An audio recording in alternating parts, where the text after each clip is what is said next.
take full responsibility for your life.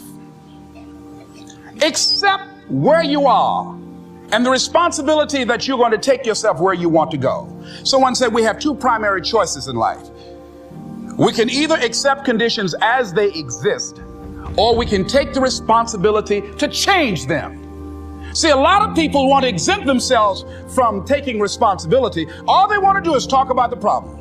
Every time you see them, they'll tell you their story over and over and over and over again. No. You want to take responsibility for your life. I got me here, I can get me out of this. And I'm getting out. I'm not going to be a volunteer victim. If you want to know something about yourself, sit on your bed one night and say, what's one thing I'm doing wrong, that I know I'm doing wrong, that I could fix, that I would fix? You meditate on that, you'll get an answer. And it won't be one you want, but it'll be the necessary one. A quote that has helped me immeasurably, and it's from a book called The Horse, the Boy, the Fox and the Mole. And one of my favorite quotes out of the whole book is a boy and a horse are in the woods. And the boy says to the horse, I can't see a way through. And the horse says, can you see your next step? And the boy says, yeah. And the horse says, then just take that. All of the time we look at the goal, we look at the future, we look at the end game, we look at how long a journey it is, and we feel overwhelmed. Instead of that, just go, right, I'm not going to worry about that because that will come. With each step, you will get closer to that. So I don't need to worry about how far away it is. All I need to focus on right now is my next step. Dreams without goals are just dreams, and they ultimately fuel disappointment. So have dreams, but have goals. Life goals, yearly goals, monthly goals, daily goals. In order to achieve your goals, you must apply discipline and consistency. You have to work at it every day. You have to plan every day. Hard work works. You should be afraid of taking risks and pursuing something meaningful. But you should be more afraid of staying where you are if it's making you miserable. The clock is ticking. And if you're miserable now and you change nothing, in 5 years, you'll be much more miserable and you'll be a lot older. George Bernard Shaw said there are two kinds of people in life. You know, he said those that make things happen, those that watch things happen, and those that don't know what happened. And he said the people that get along in this life look around for the circumstances that they want, and if they can't find them, they make them. They create them. So part of beginning to get unstuck, you've got to decide that the behavior pattern that you have adopted doesn't work for you. You've got to change your strategies, and changing your strategy means reinventing your life. Recreating you, and you have the power to do that. You can decide that you're going to change, that you're not going to be a wimp. You can decide that you're going to stand up to life. You can decide that I'm going to live each day as if it were my last. You have the power to make that decision. You can decide, I'm going to work on myself and develop myself. I'm going to empower me. And all of these things that are happening to me right now, they're just temporary inconveniences. They're not stronger than I am. I'm in charge here.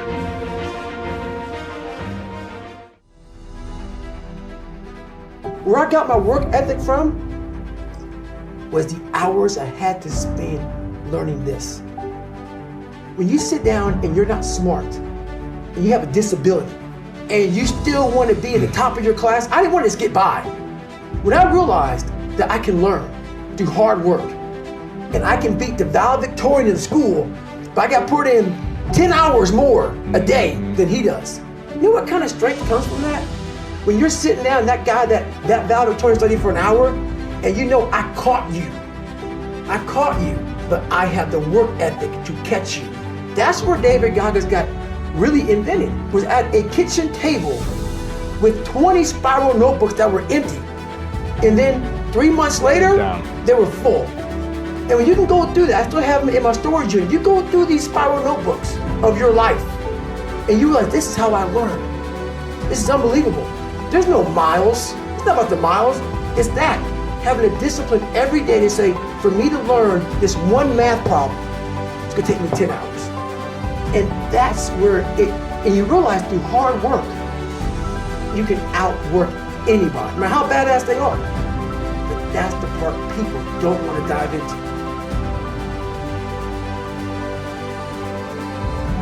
What does Ryan Seacrest, Tom Cruise, Oprah, Steven Spielberg, Donald Trump, Joan Rivers, Warren Buffett, Gordon Ramsay, Michael Jordan, Kobe, Tim Tebow, they all have one major thing in common. These people hammer. They beat it to death, okay? Look at Tom Cruise, man. Look at his career. He works constantly. So look, you want to get your work ethic so high that people actually admire you. I'm going to ask you a question right now. Do people know you because of your unbelievable work ethic? If you can't answer yes to that, man, you're not going to get in that top 10%. You got to get at the top. People need to know you for one major thing first. He works.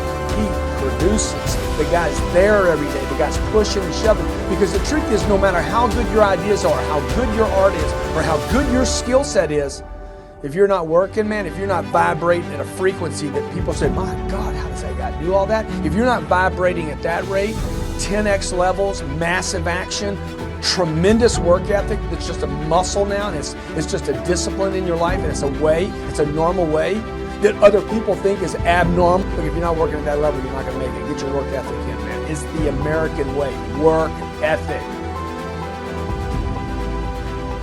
What I could control was my work ethic. You've heard me speak many times about outworking everybody, but I think that just feels good when we hear it, but most people don't take it seriously. If you think that I have a little bit of success in my life, I can tell you what I attribute it to. Yes, self-confidence, yes, mindset, visualization, goals, all the things I talk about all the time. Listening skills, influence, energy transfer, how to be happier, all of that stuff applies. When you get to winning, for me, it's come down to maxing out. And what maxing out means is you do one more at least than you think you're capable of. So when you're done, whatever you're doing, whether it's at the gym or phone calls or meetings or in sports, one more shot, one more throw, one more swing of the golf club or the baseball bat, the separator is for the winners, they do one more. I'm addicted to one more. So I want your mantra going forward to be one more. What does that look like if we're working out? That means when we're in the gym, we say, I'm gonna do 5 sets of 10. I'm crazy. Like I'm a psycho because I want to win. I want to be somebody. I want to separate. And I'm going to tell you right now, it won't be easy. It will be hard because life is hard. That's what life is. And these challenges that you face, they're going to do their best to take you down. Do not let them. Stand up, dig in, line up those problems and confront them, face them, fight them. Do not let them bring you down. In fact, let those challenges raise you up. Let them elevate you. Let their demands and their trials make you stronger. Let the adversity you face today turn you into a better person tomorrow. So in the future, you look back at these struggles and you say to them, thank you. You made me better.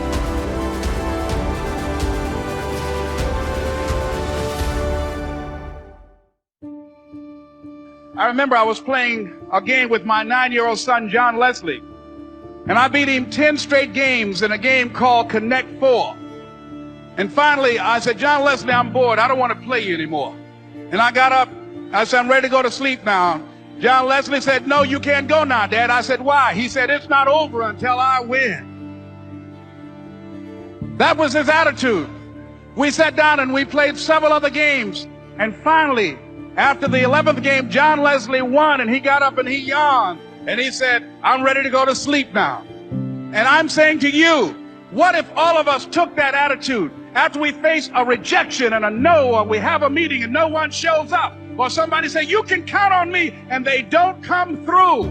What if we have that kind of attitude? The car's repossessed. Nobody believes in you. You've lost again and again and again. The lights are cut off, but you're still looking at your dream, reviewing it every day, and say to yourself, it's not over until I win. I will try 100 times to get up. And if I fail 100 times, if I fail and I give up, do you think that I'm ever going to get up? No. But if I fail, I try again and again and again. For as long as I try, there's always that chance of getting up. And it's not the end until you've given up. There's so many times in life you don't want to be doing what the you're doing. You can't just quit. Remember this, it's in the hobby, it's in the joke, it's a lifestyle. So what you say to yourself is important. There's no coach, there's no trainer to keep you going, it's only you. So think about this, you've been working your whole life to get a seat at the table. The seat at the table is going to be the best amongst all the best people in your career field. So you finally get that letter. It's steak, lobster, it's a big dinner. Everybody's showing up, dressed to the nines. Make sure you show up soaking wet from getting after it, working out hard. Towel around your neck. You respect the event. So make sure you put that towel over that nice chair so you don't f*** it up. The whole thing is this. Don't say a word. Stay uncommon amongst uncommon people. You're never done. Don't stop when you're tired. Stop when you're done. If you're struggling right now and you're having a hard time and you're pissed off and you're frustrated, know two things. One, you're not alone. Two, this is necessary for you to get where you want to go. And if you quit, if you falter, if you stop, all of the pain will be for nothing. And you need to remember that. Yes, it's possible that you can choose your future and direct the course of your life as you run toward your dream. It's necessary that you have goals, that you write those goals down, that you plan, that you think constantly of how you can begin to improve what it is that you're doing. If it's your presentations, if it's your recruiting skills, whatever that is, it's also necessary that you look for ways to always find a way to pull it out when everybody else thinks that you are defeated. That you've got to take personal responsibility to know that in order to become successful, you've got to make it your personal business to do it. There's a level where all your dreams are realized. There's a level that you've always dreamed about. It is real. It has not gone away. But it takes that extra burst when you think there's nothing left. There's no way. You've tried everything 10 million times and you keep going. It's almost like God is saying, if you keep hitting this wall enough times, I will see that you will not stop, that you are filled with that level of determination, faith, and courage, and then the door opens and you get to that next level. But what most people don't know is the next level is just 2 millimeters above. And it's called outstanding, ladies and gentlemen, outstanding. Every single person who has ever done anything worthwhile or exceptional or difficult or extraordinary, anyone, whether it's great artists or authors or mathematicians or whatever it is, everyone encounters difficulties. There is no easy road. It does not exist. It is impossible. Everyone has issues. If you have time to pursue a hobby, if you have time to do anything in your life, you can better yourself. And here's one way you never better yourself.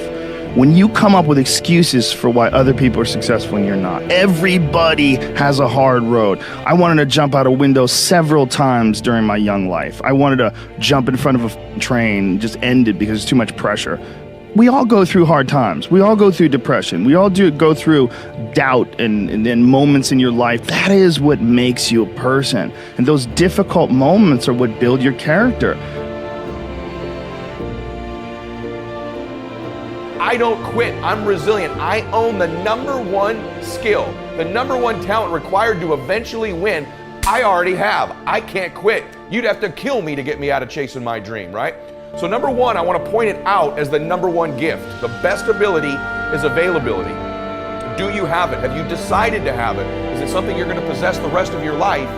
And those of you that do have it already, I need you to take an inventory, be aware of it, and be intentional with crediting yourself as you're listening to this or watching it today into the bank of your self-confidence, into the bank, into the deposits you make in your identity, because it has everything to do with winning. Every guest you've seen on my show, all the people that I've coached, all have different talents, skills, and abilities. What's the one they all have? the ability to stay present, the ability to stay in the fight, to have not quit. You think, well, that's not a big deal. Really? Because as I've been talking, millions of people made the decision to quit on their dream, just as I've been talking to you. The rest of the day, millions more will. Tomorrow, millions more. Every day, literally millions of people quit on one of their dreams, their dream relationship, their dream business, their dream body.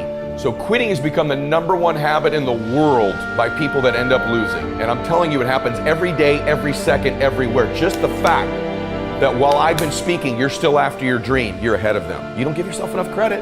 Because eventually what I found, it looks like winning's this huge competition. But every day, every week, every year, every decade as time goes by, you're going to find that you're competing with a smaller and smaller and smaller group of people for your dream. Because so many of them will just quit. And by the way, many of them that quit will possess talents, maybe even gifts you don't have. Their incredible ability with people, their incredible strength, their incredible brain, and they'll quit with all this giftedness, but you got the talent. You have to learn to distinguish between something that is a talent and a gift. You can develop skills, you can develop talents. Gifts are something you're born with. But the people that I see that win long term are the ones who develop the talents and skills required to win.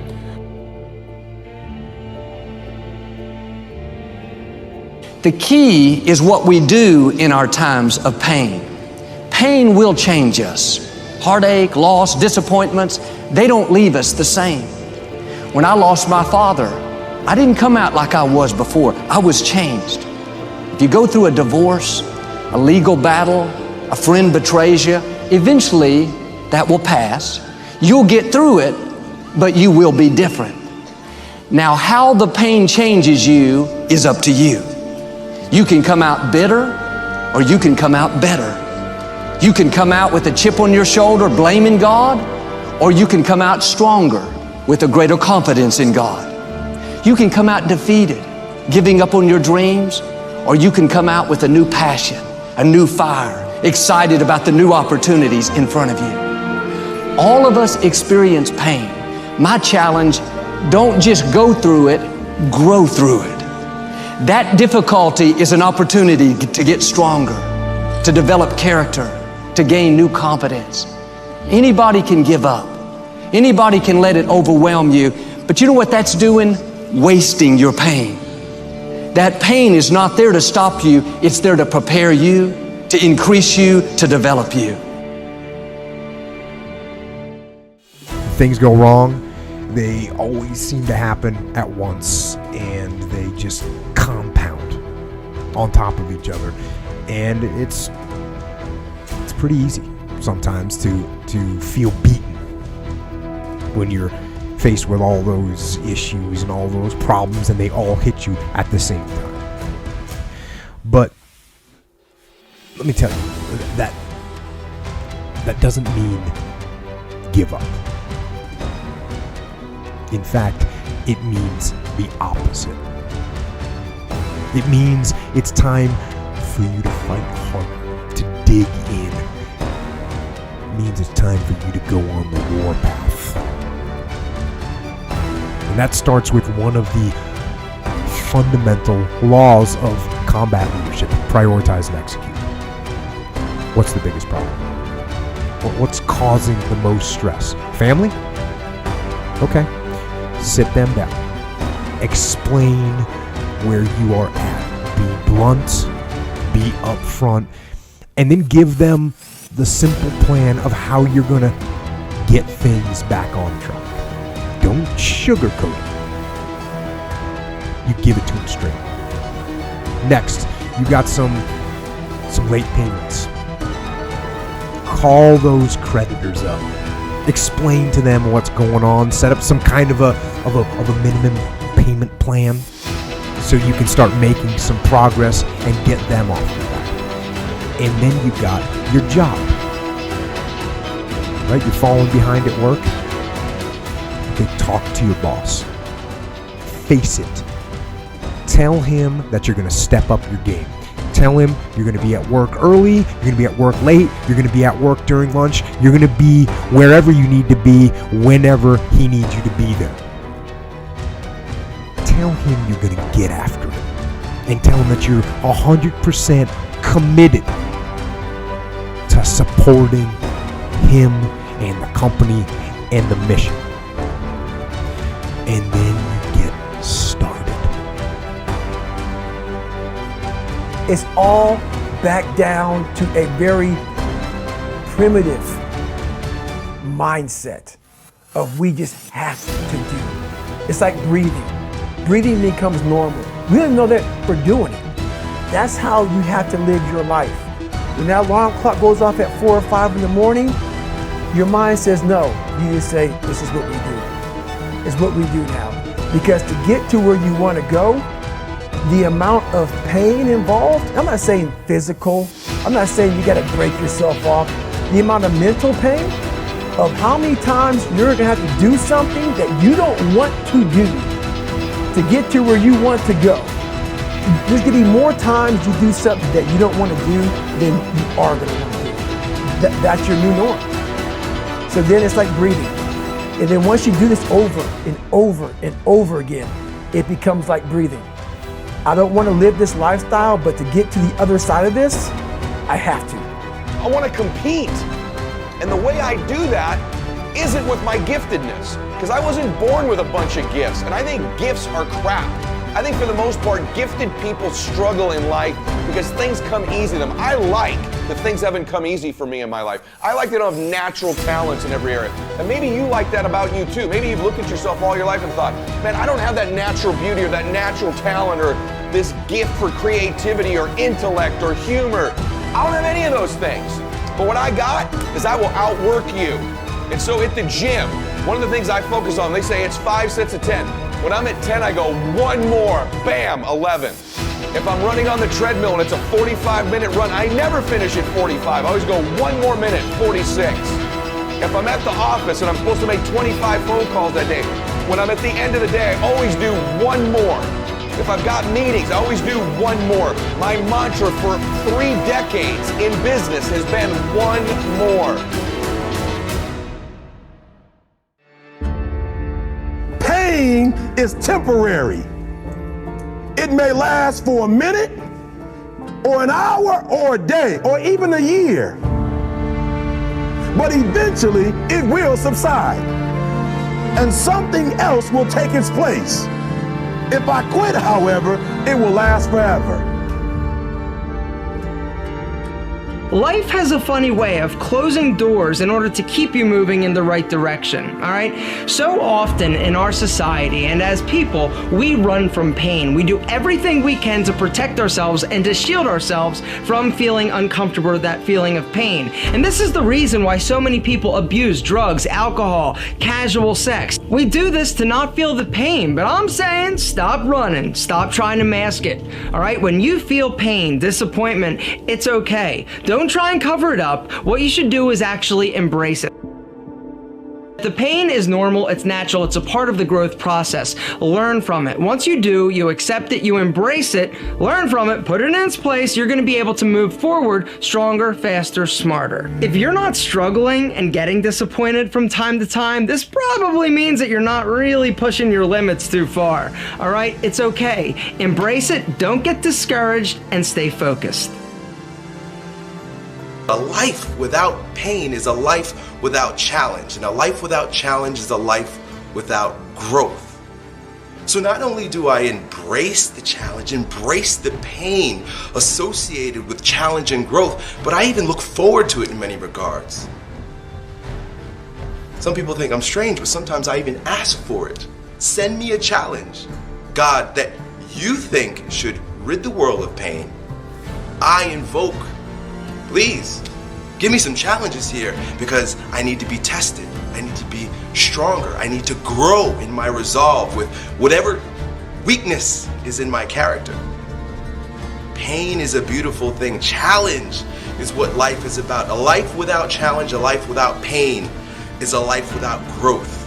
And where there is no growth, there is stale, stagnant energy.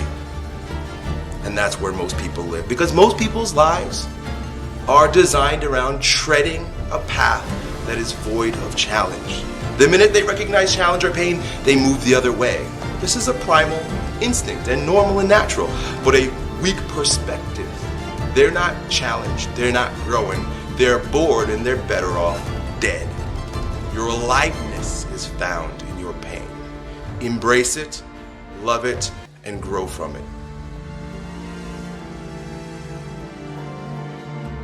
You know what I had? I had the ability to keep hitting the piñata in my life, to stick around long enough. And by the way, when you eventually win, it's not just you that gets all the candy, that gets all the victory, that gets all the money. Lots of people around you, many of which who you were hurting originally with that bat, many of them who were trying to talk you out of it, they get to celebrate in the candy too. My prayer for you is that you begin to think about this analogy. The piñata of your life, the piñata of your business, the piñata of your body. As you're swinging away, I'm here to tell you, even though it doesn't feel like it, you're getting closer to the candy. And if you can add more people to celebrate, it's okay that you feel disoriented. It's okay that it feels blinding and you don't know exactly what direction to go. Just like these precious babies with the piñata. It's okay that you miss it once in a while. It's okay that you get tired once in a while.